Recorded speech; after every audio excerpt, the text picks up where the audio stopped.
I'll tell you what, just like you guys, I do a lot of hanging out at guitar stores. A lot. I love it. I go crazy. Usually you stay until someone says, you gotta leave. You know, they tap in. Yeah. Hey, how you doing, man?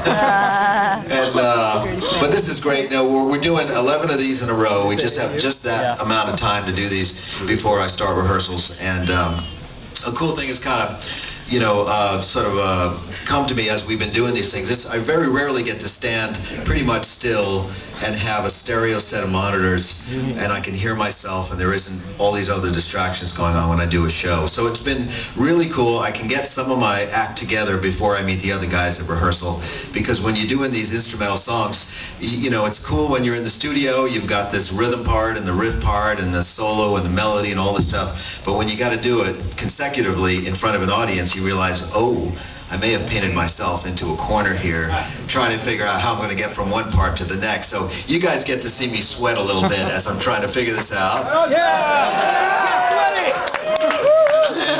I'm in the process of figuring it out, so there'll be, you know, a couple of times where I'll step on something a couple of seconds too early. You'll hear it. But being that you're probably a lot of guitar players, you'll go, oh, I know that. I know what he's going through right now.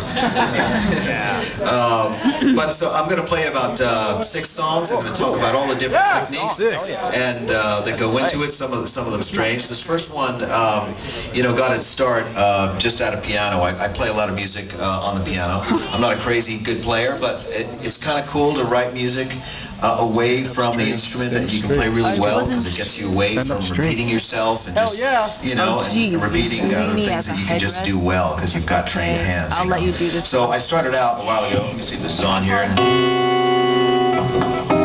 With these 2 chords here. And I wasn't thinking Hungarian minor, but after I'd written this song out, I took a look at it and I thought, I've got to play a melody over that. And what is it? You know, and I was trained in high school in music theory, so it doesn't take more than a second or two for me to realize what I've done. And I thought, Hungarian minor, this is interesting. I don't really know what the Hungarians do with their minor scales, but I know that I want to basically just rock out. I want to make a lot of noise with the guitar. I've got some cool pedals. I got a wang bar here, so I'm going to use them all, you know. But you still, you know, just coming from a teacher's point of view, you can't do that unless you really know where it is, right? And if you've never played it before, you might miss out on all the cool intervals in all these different scales that are, you know, available to us to play. So the process of doing this for me was to really build the track and not to worry about playing. Because, again, I was worried about repeating myself, so I thought, I'm going to wait until it really sounds like some other guitar player in my head, and then I'm just going to try to be that guy. And I wound up with something that was really weird, phrasing-wise, and there's some other things I want to talk about later about my approach of recording it, but I just want to play for you guys right now.